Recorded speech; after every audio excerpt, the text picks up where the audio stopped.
লেবারের ডেফিনেশনকে এক্সটেন্ড করা হয়েছে। গৃহ পরিচারক যারা আছেন, নাবিক যারা আছেন, তারাও এখন লেবার হিসাবে লেবার লয়ের প্রোটেকশন পাবেন।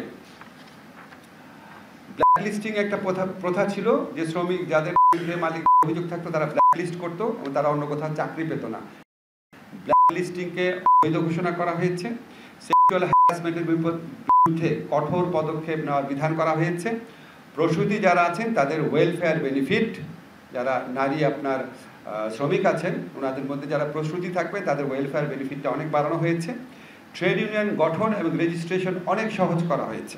ওয়ার্কারদের মধ্যে ডিসক্রিমিনেশন, আপনারা জানেন একই কাজ ছেলেরা এবং মেয়েরা করলে মেয়েদেরকে কম বেতন দেওয়া হতো, সেই ডিসক্রিমিনেশনকে নিষিদ্ধ করা হয়েছে। বিকল্প বিরোধ যে নিষ্পত্তি সেটার বিধান শক্তিশালী করা হয়েছে। অ্যাক্সিডেন্ট কম্পেনসেশন ফান্ড, যে দুর্ঘটনায় যদি হয় কর্মস্থলে সেটার জন্য একটা ফান্ড গঠনের প্রস্তুত করা হয়েছে। দুর্ঘটনায় যারা শিকার হবেন তাদের পুনর্বাসনের জন্য বা তাদের চিকিৎসার জন্য।